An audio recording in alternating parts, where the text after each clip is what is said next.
안녕하세요. 저는 미국에 살고 있는 39살 여성입니다. 10년 전 사랑하는 남편과 그런 남편을 꼭 닮은 아들과 함께 미국으로 건너와 행복한 가정을 꾸리고 있습니다.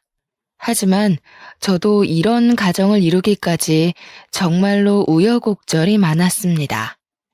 여러분은 자업자득 인과응보라는 말을 믿으시나요? 그리 오래 산 건 아니지만 그 말들이 생생히 증명되는 삶을 살았다고 해도 과언이 아니랍니다. 앞으로도 그럴 거라고 믿고요. 가족들이 필사적으로 반대하고 비난하는 가난한 남자와 결혼을 하고도 행복한 가정을 이룬 저의 이야기 한번 들어보시겠어요? 저는 딸부잣집 막내로 태어났습니다. 아버지는 중소기업 간부 출신이신데 젊은 시절 밑바닥부터 임원까지 올라가신 전형적인 자수성가 가장이셨어요. 항상 일 때문에 바쁘셨지만 가정적이고 온화한 성격으로 딸 셋을 모두 이뻐하셨답니다. 어머니는 전업주부이긴 했지만 타고나길 사업가 기질이 있고 수완이 좋으셨어요. 작은 종잣돈으로 시작해 여기저기 투자를 잘한 덕에 재산을 잘 불리셨죠. 우리 가족이 남부럽지 않게 누리며 살 수 있게 된 데는 아버지의 성실함 때문이기도 했지만 어머니의 안목이나 성격 때문이기도 했기에 아버지는 어머니 말이라면 죽는 신용이라도 하실 정도였어요. 우리 집 가장은 아버지였지만 대장은 어머니였달까요? 어머니는 기가 센 것도 아니고 목소리가 큰 것도 아니지만 어찌나 사근사근 나긋나긋 여우처럼 아빠를 잘 다루시는지 그런 어머니 덕에 우리 가족은 부족함 없이 잘 살 수 있었어요. 제 위로 언니가 둘인데 큰언니는 회화를 전공하고 둘째 언니는 피아노를 전공했죠. 언니들은 어머니를 닮아서 미모와 몸매가 뛰어났어요. 어머니는 우리가 어릴 때부터 여자로서 어떻게 살아야 하는지 세뇌 교육을 하다시피 했습니다. 앉을 때는 허리를 꼿꼿하게 세우고 턱은 조금 내리렴. 여자는 무조건 각선미야. 다리가 미끈하게 예뻐야 돼.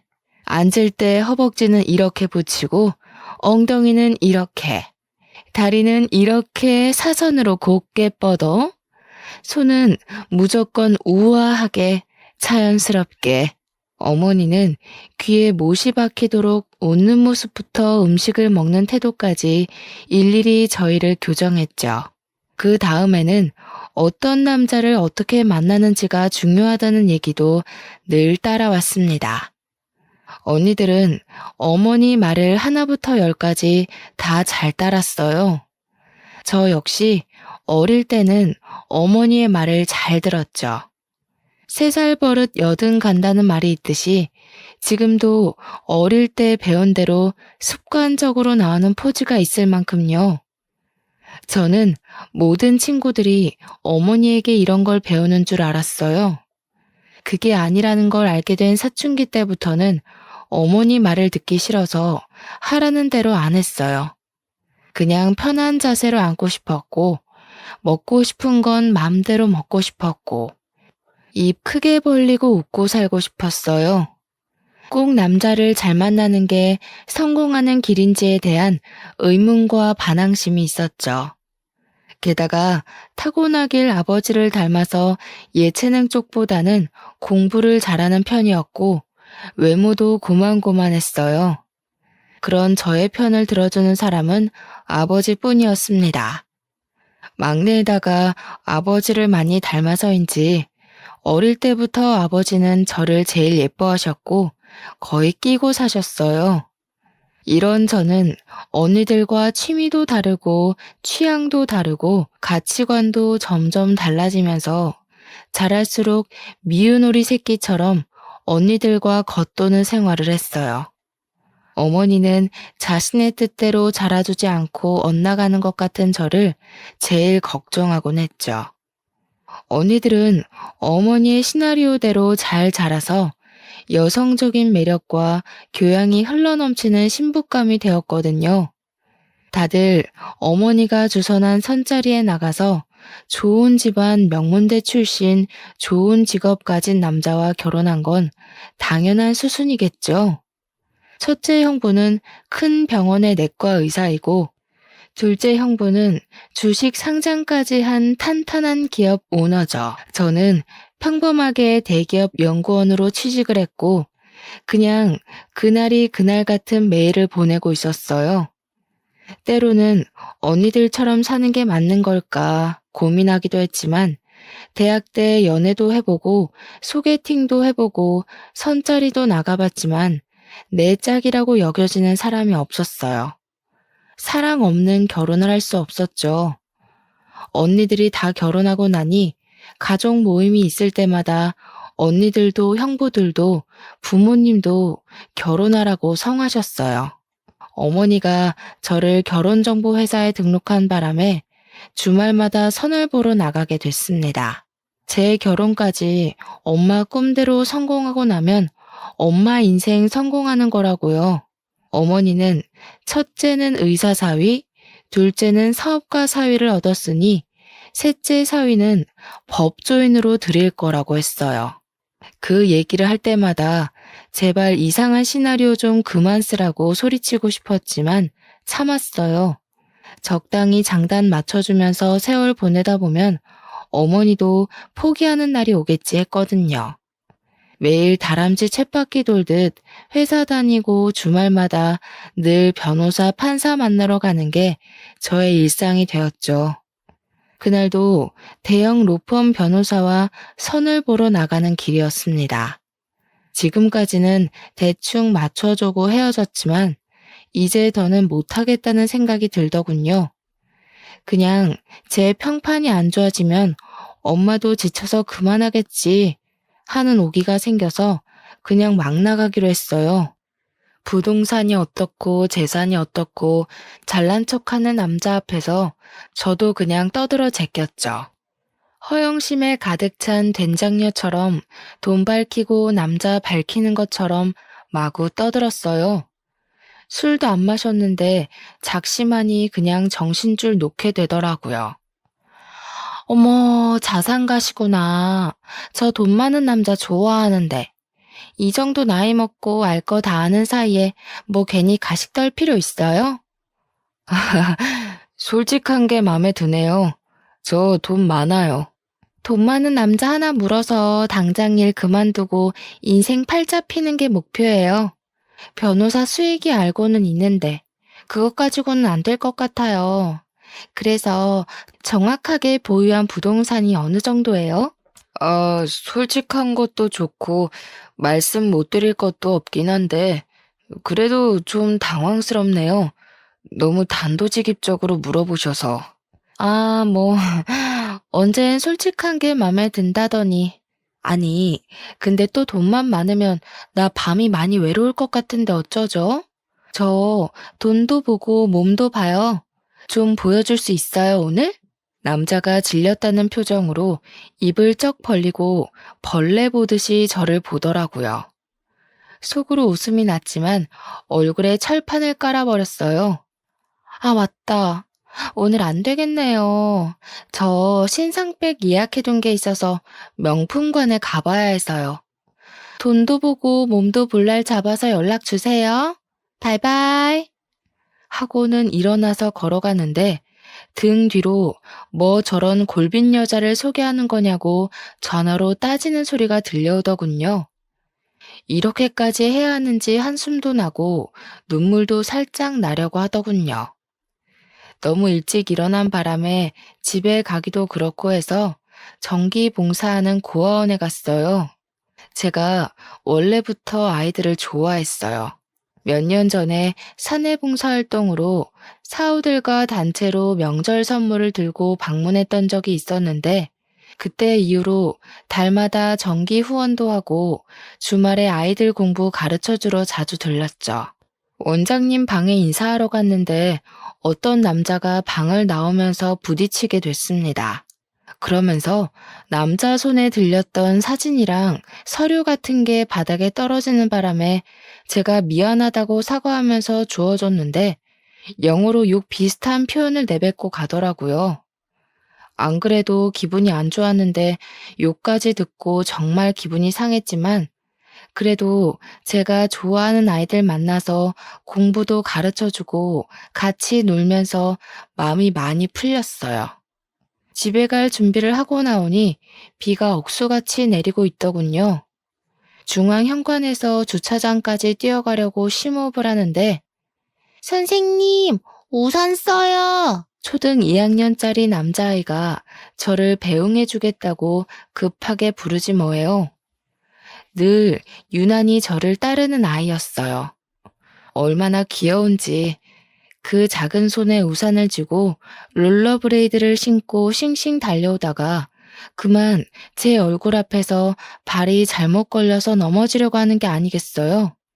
그대로 넘어지면 크게 다칠 것 같아서 아이를 잡으려다가 둘이서 껴안고 같이 흙탕물 바닥에 뒹굴고 말았습니다. 선본다고 차려입은 흰색 투피스 정장이 흙물 범벅이 되고 아이는 미안하고 놀라서 울음을 터뜨렸죠. 저는 진흙바닥에 주저앉아 완전 엉망이 되어버린 제 몰골이 웃겼던 건지 왜인지 알 수 없지만 그냥 가슴이 시원해져서 웃음을 터뜨리고 말았어요. 녀석을 달래주고 흙탕물로 젖은 옷을 대충 스카프로 닦아내고 집으로 향했습니다.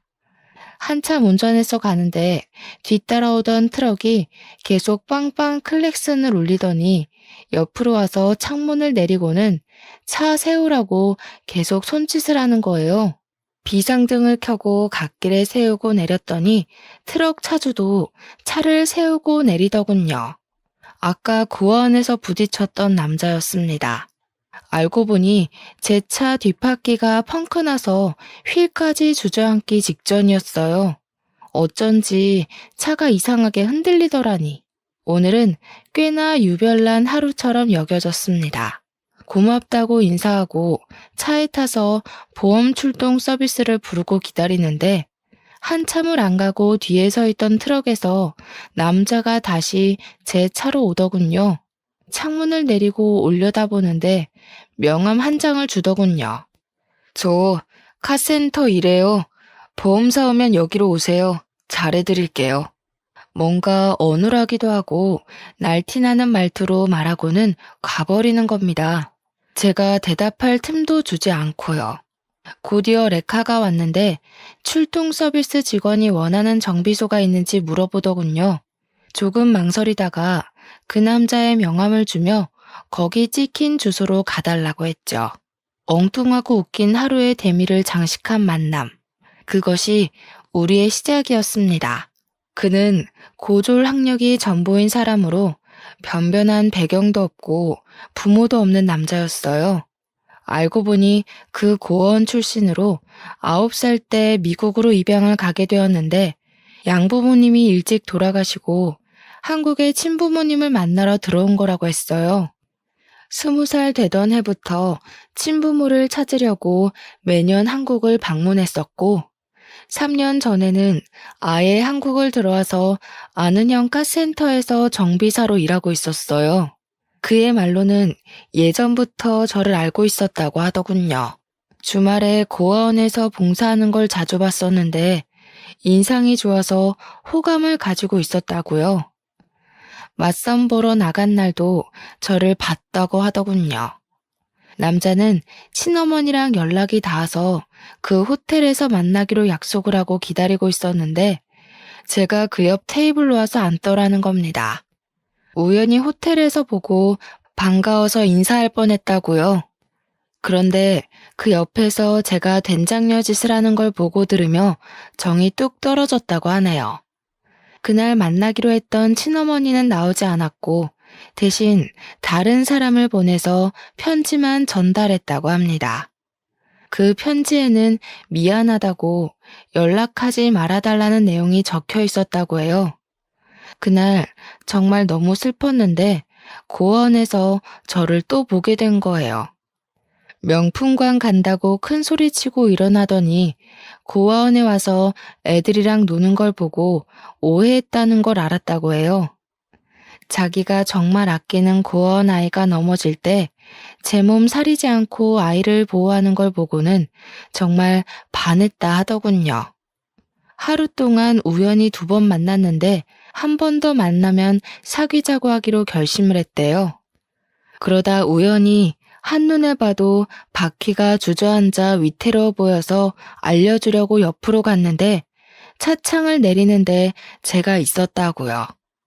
우연 같은 만남을 시작으로 그 남자와 자주 만나 서로를 알아가게 되었습니다. 그는 저에게 정말 헌신적으로 잘해주었습니다. 하나부터 10까지 저희 너무 잘 맞았어요. 처음에는 저도 보고 듣고 자란 게 있어서 그의 배경이 손끝에 박힌 가시처럼 걸리곤 했어요. 저도 그냥 적당히 속물적이고 세속적인 평범한 여자일 뿐이에요. 하나부터 10까지 그동안 만나본 적 없는 종류의 사람이다 보니 자동 반사적으로 저울질이 되긴 하더라고요. 하지만 알아갈수록 그 남자의 인간성과 성실함과 진실함에 그를 정말 사랑하게 됐습니다. 그와 연애하면서 어머니가 주선하는 선자리는 다 거절했죠. 사실 제 소문이 정말 안 좋게 나는 바람에 선자리도 뜸해지기도 했고요. 결국 부모님께 사귀는 사람이 있다고 선언하게 되었습니다. 어머니는 사귀는 걸 왜 숨겼냐며 어떤 집안 남자냐, 뭐 하는 남자냐, 무슨 대학 나왔냐, 부모님은 뭐 하시냐 질문 공세를 퍼부었죠. 아니요, 엄마. 그 사람 대학도 안 나왔고 부모님도 안 계시고 모아둔 돈도 별로 없고 카센터에서 정비사로 일하는 사람이에요. 9살 때 미국으로 입양 갔는데 일찍 돌아가시고 혼자 자라서 얼마 전에 한국 들어왔대요. 어머 어머 어머, 키 막혀. 너 저번에 선보러 가서 미친 짓 하고 왔다는 소문 건너 건너 들었다. 내가 고개를 들고 다닐 수가 없어, 이거 사. 진짜 미쳤나 봐, 얘가. 너 어디 아프니? 그래, 아파서 그런 거야. 내일 당장 예약할 테니까 엄마랑 신경정신과 한번 가보자. 엄마, 나 안 미쳤어요. 헛소리 아니고 진심이야. 그 사람 한 번만 만나보고 얘기해요. 정신 차려, 이거 사. 금이야 오기야 키워놨더니 엄마한테 돌려주는 게 결국 이런 수치심이야? 말로만 들어도 부끄럽고 입 밖으로 내기도 부끄러운데 어딜 한번 만나보라 얘기를 해. 내가 그런 사위 이 집에 들일 것 같아? 엄마, 사람한테 어떻게 그런 말을 해. 뭐가 부끄러워, 뭐가. 그 사람이 무슨 부끄러운 짓을 했고 뭘 잘못했다고. 엄마가 뭔데 함부로 부끄러워해? 내가 오히려 그 사람한테 부끄러워. 엄마 때문에 부끄럽다고. 뭐? 뭐가 어쩌고 어째? 태어나서 처음으로 어머니께 뺨을 맞았어요. 저도 너무 화가 나서 어머니께 대들고 말았죠. 어머니의 분노는 상상을 초월했습니다. 노발대발하시던 어머니는 그날로 알아놓으셨고 소식을 듣고 찾아온 언니들도 저를 한사코 뜯어 말렸습니다. 못 들을 말도 많이 들었어요. 자기들보다 외적으로 떨어지는 제가 자격지심 때문에 그런 남자를 택한 것 같다며 미안하다며 울지를 않나. 차라리 집안에 먹칠을 하지 말고 그냥 평생 혼자 살라고 하질 않나. 저도 너무 큰 스트레스로 원형 탈모까지 생겨버렸어요. 그런 난장판 속에서도 아버지는 묵묵히 제 편이 되어주셨어요. 얼마나 든든했는지. 그런 아버지가 아니었다면 저는 버티기 힘들었을지도 몰라요. 돌아누워 뜻을 굽히지 않는 어머니 옆에서 몇 날 며칠을 설득해 주셨고 그래도 강경한 어머니께 차라리 자신과 부부의 인연도 끊자고 막내딸 안 보고는 못 산다고 하시는 아버지의 엄포에 결국 어머니가 두 손을 들었다고 합니다. 아버지 덕에 결혼식을 치를 수 있었지만 큰 축복이 가득한 결혼식 내내 눈물바람인 어머니 덕에 결혼식장이 아닌 장례식장 같았죠. 신혼여행도 조촐하게 제주도로 다녀와서 인사드리러 간 날 언니 형부들도 모두 와 있었습니다. 우리를 반기기 위해서가 아니라 마치 제 남편을 구경하려고 온 느낌이었어요. 어머니는 제 남편 눈 한 번을 맞춰주질 않고 얼굴도 보지도 않고 한숨만 쉬고 언니들은 남편을 마치 하인 부리듯이 했습니다. 예상 못한 건 아니었지만 그 정도일 줄이야 어찌나 가시방석이었는지 또 남편에게는 어찌나 미안했는지 겨우 밥을 먹고 거실에 모여 얘기를 나누는데 병원 얘기며 사업 얘기며 형부들은 대놓고 제 남편을 무시했죠. 첫째 형부가 주유구 잡고 총을 쏘는 듯한 제스처를 하면서 자네는 주유소 일한다고 했나? 묻더군요. 그래서 둘째 형부가 아니요 형님, 카센터요 라고 대답하자 첫째 형부가 아 정비소에서 미케닉이라고? 쏘리 기름밥 먹는 건 주유소나 정비소가 같지 뭘 그래. 자네 기름밥이란 말 들어봤어? 기름밥? 하는 겁니다. 언니들은 재밌다고 깔깔대고 웃어댔죠. 남편이 어릴 때 입양 가서 한국말이 좀 어눌하고 영어 섞어서 말하는데 그걸 따라하면서 놀린 거예요. 그런데도 남편은 속없이 그냥 웃더군요. 제가 얼마나 미안하고 또 화가 났는지 몰라요. 그날 형부들이 부모님 모시고 아버지 퇴직 축하를 위해서 요트 크루즈 파티를 하자고 제안을 하더군요. 둘째 형부가 사업을 확장하면서 요트 사업을 시작하게 됐는데 요트 여러 대를 유럽에서 들여왔다고요. 지난달에 도착해서 점검이 모두 끝났고 시승식도 완료했고 요트 운전 자격증도 미리 따둬서 본인이 운전할 예정이니 그 중에서 제일 멋진 요트에서 파티를 하자고요. 올해 공들여서 준비했던 요트 크루즈 사업이 이제 시작 단계에 있습니다. 아버님, 요직은 퇴직 후부터 또 제2의 인생이라고들 하지 않습니까? 저희 회사 새 사업과 아버님 인생 제2막이 동시에 시작되니 얼마나 또 축하할 일인지 모르겠습니다. 제2의 인생 멋들어진 요트에서 함께 시작하시죠. 아유, 우리 김서방 대단하다 대단해. 사업 돌보느라 바쁠 텐데 언제 요트 운전까지 배웠을까? 말하는 건 또 어쩜 이렇게 이쁘게 하나 몰라. 그렇죠 여보? 그래, 고맙네 김서방. 참 내가 복이 많네. 아닙니다 아버님 어머님. 제가 당연히 할 일인데요. 이가 척을 얼마나 생각하는지 몰라. 이번에 요트 크루즈도 시댁 어른들보다 우리 아빠 엄마를 먼저 챙기는 거 있지? 예. 누가 들으면 김서방만 사위 노릇 제대로 하는 줄 알겠어? 우리 민지 아빠는 뭐 우리 집에 못하니? 아 언니. 형부가 우리 집에 못한다는 게 아니라 이 사람이 잘한다는 얘기지. 누가 형부가 못한다 그랬어? 안 그래도 며칠 전에 엄마한테 들었어. 형부가 아빠 엄마 건강검진 프리미엄 코스로 예약해드렸다면서? 엄마가 전화 와서 얼마나 자랑을 하는지. 형부, 제 귀에 피나는 줄 알았어요. 장모님도 참. 의사 사위가 매년 당연히 해드리는 건데 뭘 또 그렇게 자랑까지 하셨어요. 어머, 그랬어? 그러니까 엄마도 참. 뭘 그걸 전화까지 해서 자랑을 했대. 아, 자랑이지. 큰 자랑이지. 의사 큰 사이가 때 되면 고급 풀코스로 건강검진 시켜줘.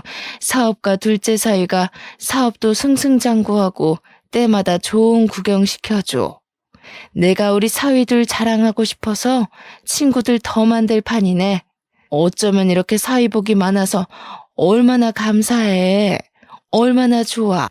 어머님, 총 쏘는 셋째 사위도 있지 않습니까? 형님, 주유소가 아니라 정비소라니까요. 아, 그랬어? 자꾸 헷갈리네. 이러나 저러나 기름밥 먹는 건 똑같다니까. 그 조크는 들어도 웃기네.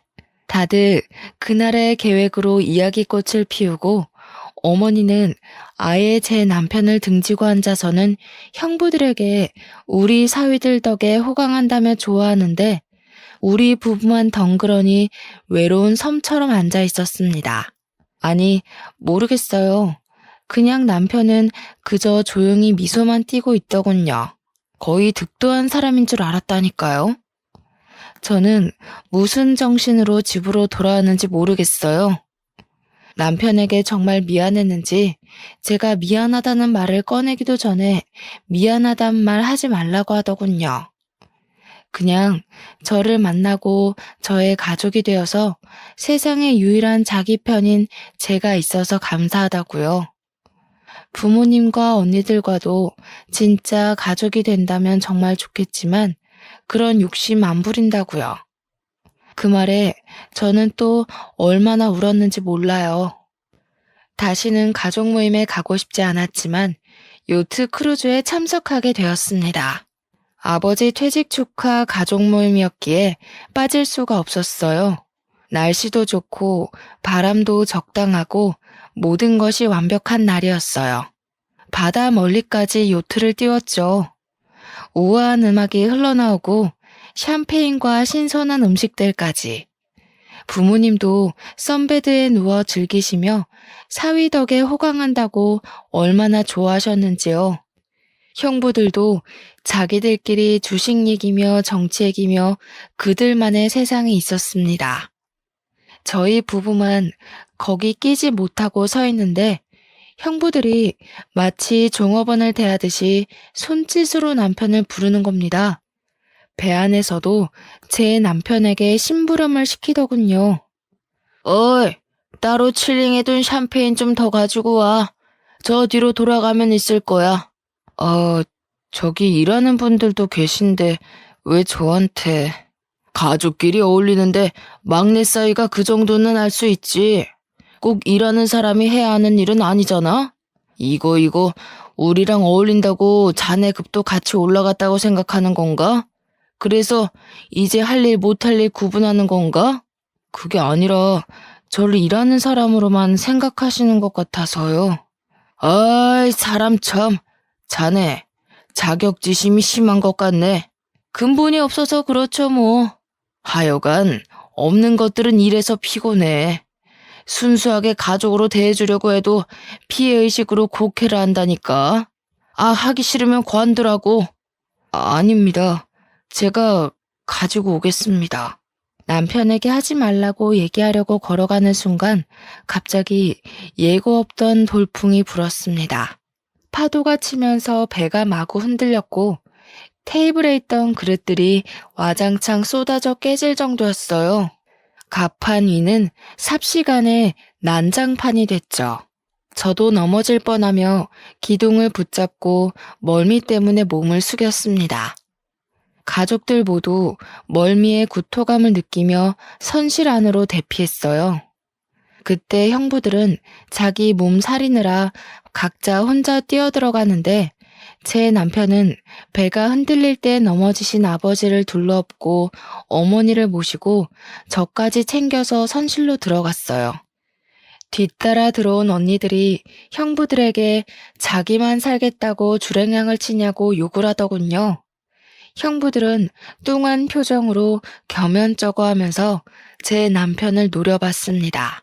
둘째 형부가 운전실로 뛰어들어갔는데 배는 파도에 요동칠 뿐 앞으로도 뒤로도 움직이질 않았습니다. 정박했던 배를 돌려서 돌아가려고 하는데 거센 바람 때문에 배가 형부 뜻대로 운전이 안 되는 거였죠. 이리저리 마구 흔들리긴 하다가 갑자기 굉음이 들리더니 요크 시동이 꺼져버렸습니다. 배 한가운데서 요트가 고장나버린 거예요. 다들 발을 동동 구르며 멀미하며 겁에 질려 있는데 제 남편이 손을 보겠다고 나서더군요. 둘째 언니는 이게 얼마짜리 요트인지 알기나 하냐며 나설 때와 안 나설 때 분간을 못한다고 소리쳤습니다. 둘째 형부는 요트 타본 적이나 있냐며 빈정거렸고요.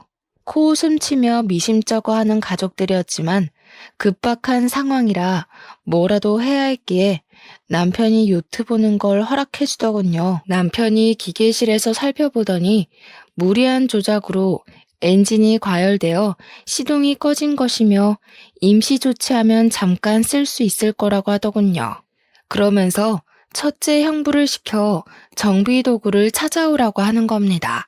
급한 마음에 곧대로 정비 도구를 찾아서 갖다 바치는 형부를 보니 그 와중에도 통쾌해서 웃음이 났어요. 남편이 이리저리 손을 보고 나니 다시 시동이 걸리더군요. 그러고는 운전대 앞에 서 있는 둘째 형부를 밀치고 본인이 배를 운전하기 시작했습니다. 아, 뭐 하는 거야? 지금 이대로 있으면 모두 위험해져요. 바람 방향을 이용해서 빠져나가야 합니다.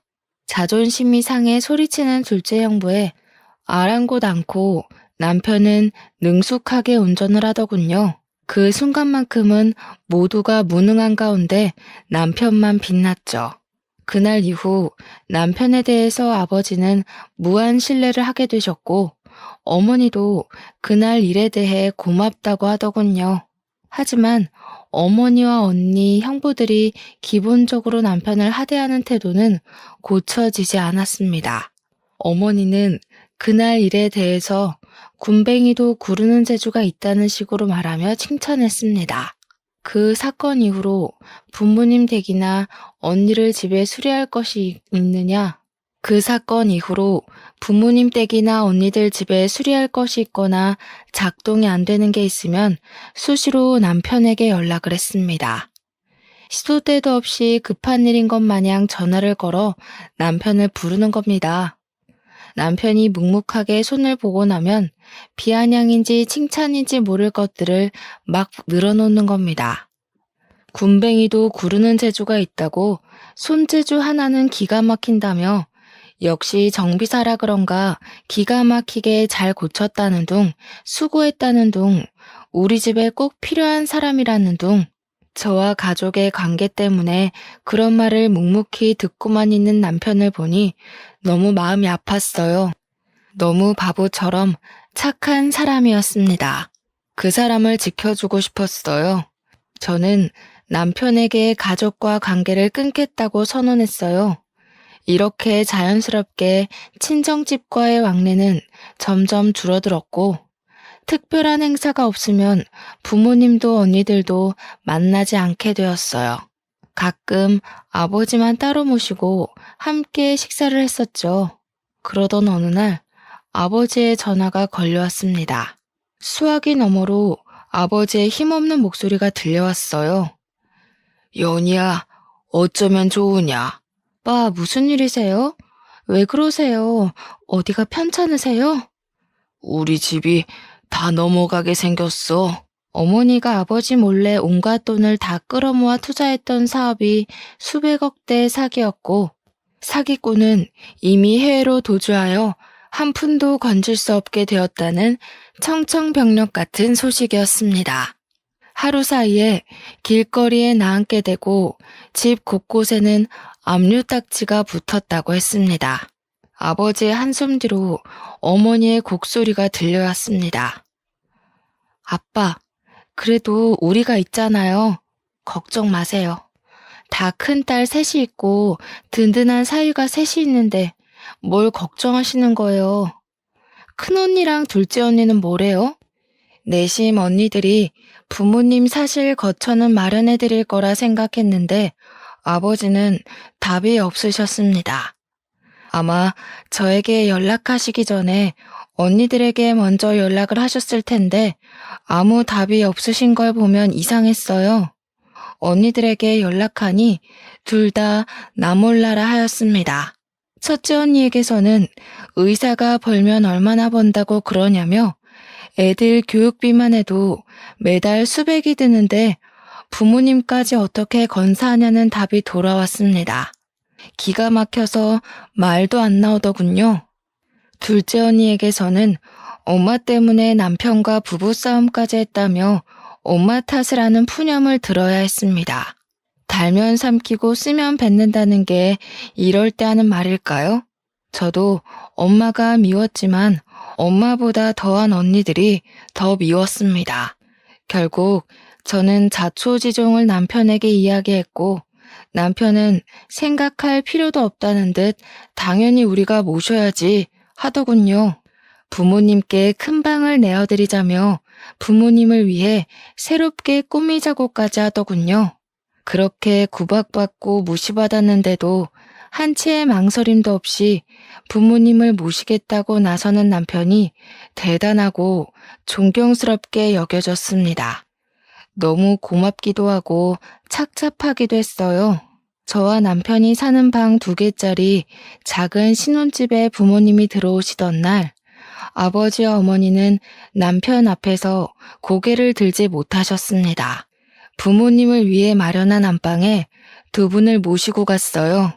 2분을 따뜻한 방에 앉게 하고 남편과 저도 마주 앉았습니다. 자네에게 정말 면목이 없네. 정말 너희에게 미안하다. 장인어르신, 장모님, 2분께는 슬프고 마음 아픈 날이지만 너무 슬퍼하지 마세요. 오늘이 저에게는 참 기쁜 날입니다. 저희 집에 한 번도 안 오셨던 장모님이 처음 오신 날이잖아요. 아이고, 기쁜 날이라고 말해주니 너무 고맙네. 내가 이렇게 신세를 지게 될 줄을 모르고 너무 고맙고 미안해. 한국에서 결혼을 할 때도 신혼여행 다녀와서도 어른들께 절을 한다고 하던데 그래서 절하는 것도 배워서 연습도 많이 했는데 한 번도 못했어요. 사위가 장인어르신과 장모님께 절을 하는 첫날이니 저는 참 기쁩니다. 종이에 써서 읽기 연습을 해가며 외운 말을 남편이 또박또박 말하자 부모님은 말없이 눈물을 흘리셨습니다. 간소한 결혼식에 패백도 하지 않았고 신혼여행 다녀와서 절하려는 남편을 은근슬쩍 피하셨던 것이 남편에게도 상처로 남은 모양입니다. 절하는 연습까지 했다는 걸 저도 그날 처음 알았는데 가슴이 미어졌어요. 저와 남편은 처음으로 부모님 앞에서 절을 올렸습니다. 저는 그동안의 서름과 남편에 대한 고마운 마음, 부모님에 대한 연민이 한꺼번에 북받쳤어요. 절하는 저희도 울고 부모님도 우셨어요.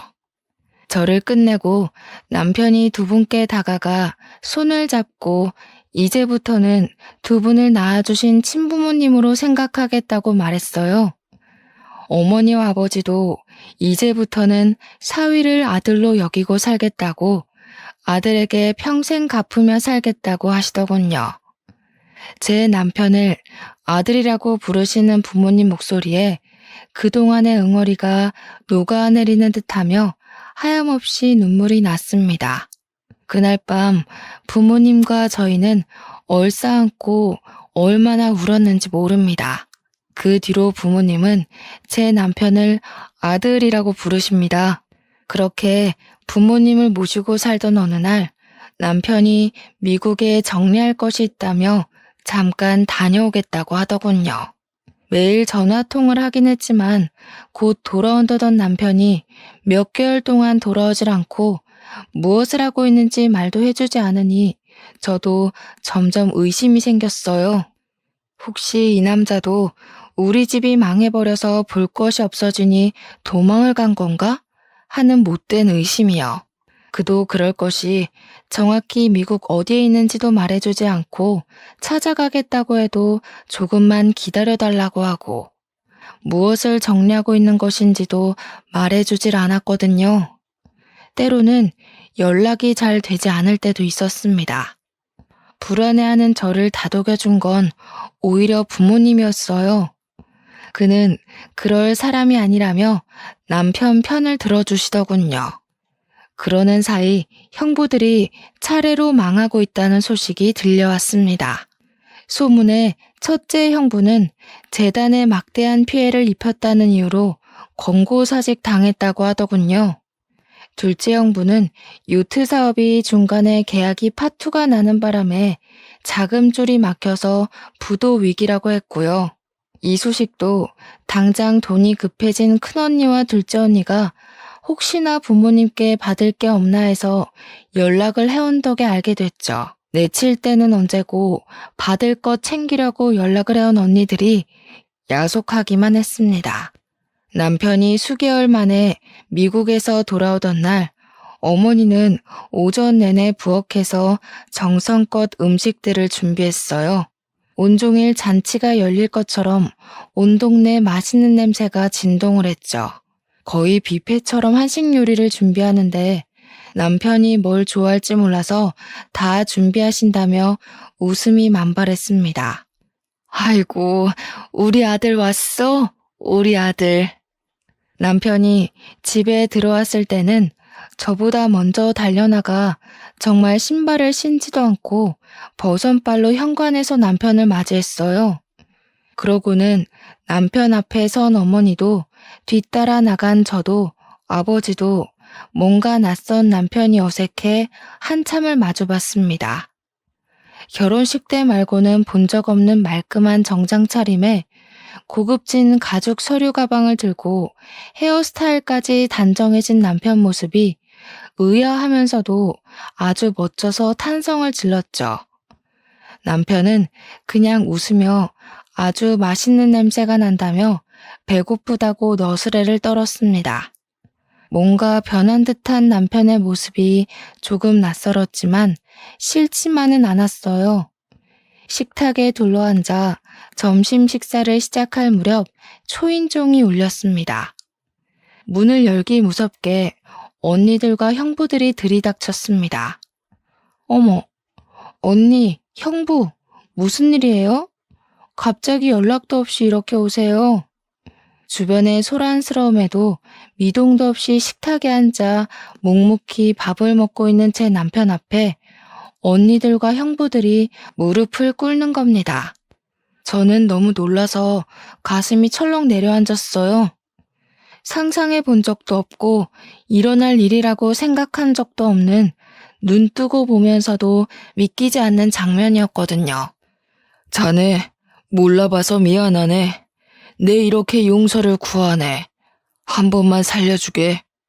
제부, 정말 미안해요. 우리 그동안 정을 봐서라도 우리 좀 살려줘요. 저죄, 진짜 미안해. 우리가 격이 없이 대한다고 한 게 마음이 상했나 본데 이렇게 빌면 마음이 좀 풀릴까? 응? 정말 이렇게 빈다, 연이야. 제부, 정말 미안해요. 아니, 형부들, 언니들, 갑자기 쳐들어와서 밑도 끝도 없이 이러시면 어떡해요? 도대체 무슨 소리 하시는 거예요? 여보, 이 사람들이 지금 왜 당신한테 이러는 건지 당신 얘기를 좀 해봐요. 제 말에 남편이 숟가락을 놓고 고개를 들었습니다.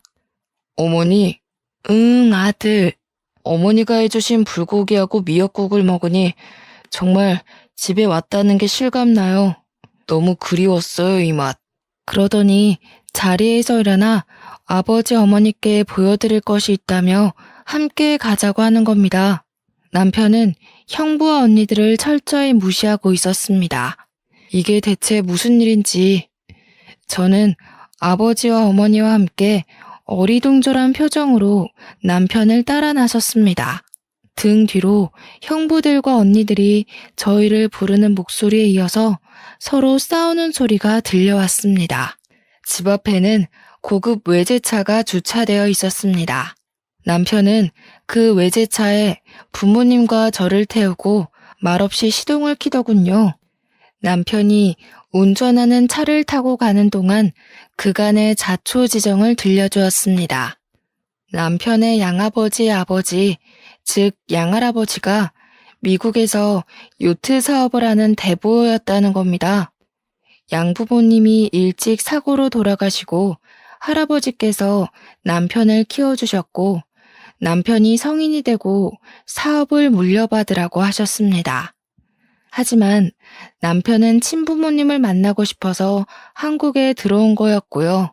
남편은 한국에 들어온 이후로 첫째 형부가 일하는 병원에 매년 거액의 후원금을 내고 있었는데 형부 같은 사람이 일하는 병원에는 더 이상 후원하지 않겠다고 밝혔다고 합니다. 형부가 병원을 그만두면 계속 후원하겠다고 했다는군요. 그 때문에 형부가 권고사직을 당한 겁니다. 또 둘째 형부 요트 사업에 계약상의 문제를 제기해서 사업 진행을 막은 것도 남편이었습니다. 형부가 계약한 유럽의 요트 회사가 미국 기업의 자회사였다는군요. 그 사실을 알게 된 형부들이 남편에게 싹싹 빌러 찾아왔던 겁니다. 저와 부모님은 상상도 못한 이야기에 너무 놀라 말이 나오질 않았습니다. 이 엄청난 이야기를 그냥 담담하게 전하는 남편의 모습과는 대조적으로 부모님의 얼굴은 충격과 놀라움으로 붉어져 있었어요. 저 역시 갑작스럽게 들은 이야기가 믿어지지 않아서 제 허벅지를 꼬집어 보았어요. 그러는 동안 어느 공기 좋은 곳에 위치한 고급진 전원주택 앞에 당도했습니다. 부모님께 드리는 선물이라고 했습니다. 아버님, 어머님, 아무 걱정 마시고 이제 이곳에서 편안하게 사세요. 그동안 제 신분을 속여서 죄송합니다. 아니, 이게 꿈이야 생시야. 대체 이게 다 무슨 일인지 믿어지지가 않네. 남편은 자신의 재산만 보고 다가오는 사람이 많아서 사람을 믿지 못했다고 합니다. 학교도 졸업 못하고 입양아에 가진 것도 없는 자신을 봐준 유일한 사람이 저였다고 해요. 아무것도 가진 것이 없지만 그냥 사람으로 사랑해준 저에게 뭐든지 해주고 싶었다고 합니다. 놀라움의 연속이었습니다. 제가 원하는 건 오직 그 사람뿐이었는데 너무 많은 것을 받았어요. 저는 심성이 고운 그 사람을 험한 세상에서 지켜주고 싶었는데 오히려 그 사람이 저를 지켜주네요. 어머니는 펑펑 눈물을 흘렸습니다. 아이고 아들아, 고맙고 고맙다. 하지만 나는 이걸 받을 자격도 염치도 없구나. 어머니, 연희를 낳아주신 어머니이시니 그리고 이제 저의 어머니이시니 받으실 자격이 되고 말고요. 옛일은 모두 잊으시고 우리 이제 앞으로 행복하게만 살아요. 어찌 있겠니? 내가 정말로 미안하다. 잘못했다. 것 없고 능력도 없다고 모질게 대한 것 내 평생 사과하며 반성하며 살아갈게. 싫은 내색 한 번을 안 하고 다 맞춰주면서 얼마나 마음고생을 했을까. 내가 아들한테 한 짓을 생각하면 혀 깨물고 죽고 싶은 심정이다. 어머니, 그런 말씀 마세요. 상처가 될 때도 있었지만 제 곁에는 연희가 있고 또 아버님께서 늘 제 편을 들어주셨어요. 그래서 저는 정말로 괜찮아요, 어머니. 난 연희 아빠랑 연희에게도 정말 면목이 없다. 고개를 들 수가 없어. 여보, 당신 말이 맞았어. 애들 선자리 만들고 결혼 준비할 때마다 당신이 조건 말고 마음을 보라고 항상 말했었는데 그때는 마음은 보이지도 않고 변하는 거니까 눈에 보이는 조건 말고는 믿을 게 없다고 호언장담했는데 우리 딸들 위하는 길이라고 생각했는데 그냥 내 허영심이었다는 걸 이 나이가 되어서야 알았어. 아들아, 네 엄마 이제 절드나 보다. 여보, 이런 나를 데리고 평생 살아줘서 고마워. 여보, 정말 미안해. 나는 노년의 당신 덕분에 방 한 칸 없이 낳았는 신세가 됐지만 오히려 마음은 편했어.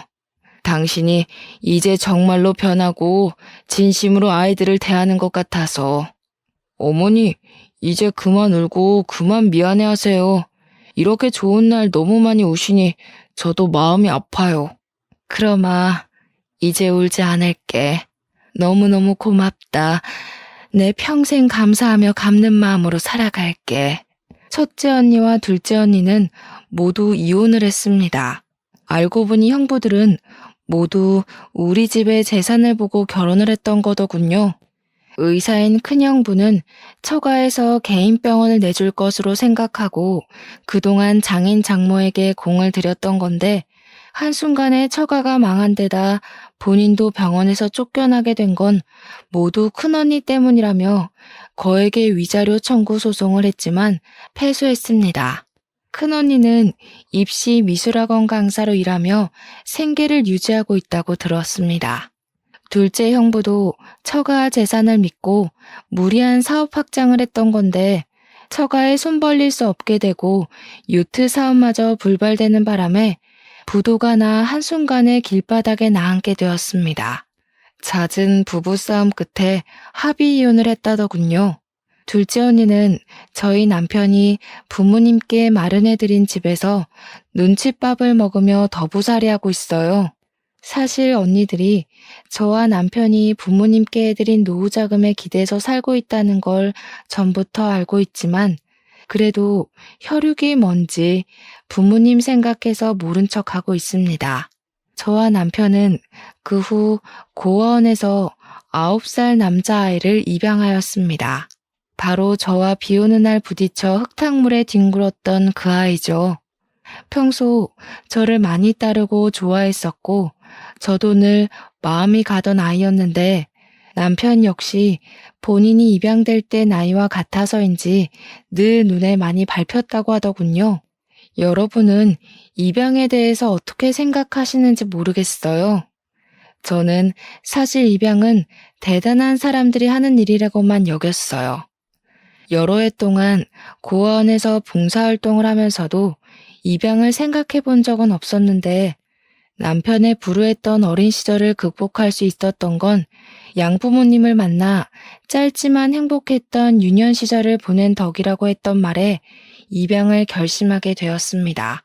갓난아이를 데리고 올 줄 알았는데 막상 고아원에 갔을 땐 벌써 9살인 그 아이 생각만 나더라고요. 남편도 그 아이를 만날 때마다 양조 삼고 싶은 마음이 있었는데 차마 제게 말하진 못했다고 했어요. 제가 먼저 입양을 제안했을 때 너무나도 기뻐했어요. 아이도 늘 혼자 생각했다고 합니다. 일기장에도 쓰곤 했대요. 그 아줌마가 우리 엄마였으면 좋겠다.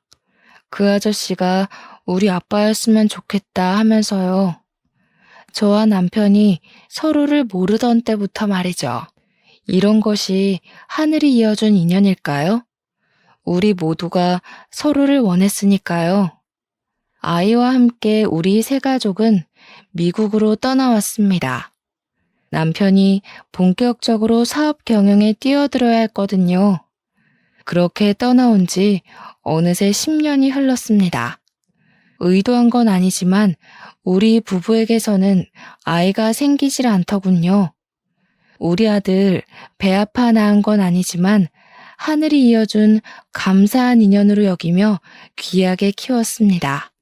몇 년에 한 번은 한국에 들어가 부모님을 뵙기도 하고 부모님 생활에 바쁘다 보니 또 마음만큼 자주 뵙기가 어렵더군요. 9살이던 우리 아들은 이제 어엿한 대학생이 되었고요. 며칠 전 아들이 친부모님을 찾고 싶고 한국에서 살아보고 싶기도 하다고 한국에 가고 싶다고 하더군요. 자기 능력만으로 한번 살아보고 싶다나요? 저희 부부는 흔쾌히 아들의 여행을 허락하며 행운을 빌어줬습니다. 굿럭, 언제든 돌아올 곳이 있으니 마음껏 세상을 경험하고 오라고요. 앞으로 10년 뒤 저는 또 어떤 삶을 추억하고 있을까요? 10년 뒤 우리 아들은 어떤 이야기를 들려줄까요? 그저 바라건대 우리 아들에게도 전략이 아니라 진심이 통하는 인연이 온다면 좋겠습니다. 지키고 싶은 것을 찾고 스스로 지킬 때 자신도 지켜지는 거라는 걸 알게 되면 좋겠고요. 그럼 더 바랄 게 없을 것 같아요. 하지만 제가 경험했듯이 자식의 인생이라는 건 엄마의 시나리오대로 흘러가는 게 아니거든요. 그러니까 굴럭을 빌어주는 것 말고는 할 수 있는 게 없네요. 여러분의 지난 10년은 어떠셨나요? 또 앞으로의 10년은 어떨까요? 계획대로 생각한 대로만 흘러간다면 편안할 수는 있어도 재미는 없겠죠. 하지만 삶이 계획대로 흘러가든 아니면 뜻밖의 일들로 가득하든 분명한 건 주는 만큼 돌려받는다는 말은 정말 맞는 것 같아요. 살아보니 그렇더라고요. 받으려고 하지 않았지만 그래도 진심으로 살려고 노력했더니 기대하지도 못한 선물들을 많이 받았던 것 같습니다. 또 이 선물들을 주변에 좋은 마음으로 나누며 살다 보니 결국 돌려받게 되더라고요.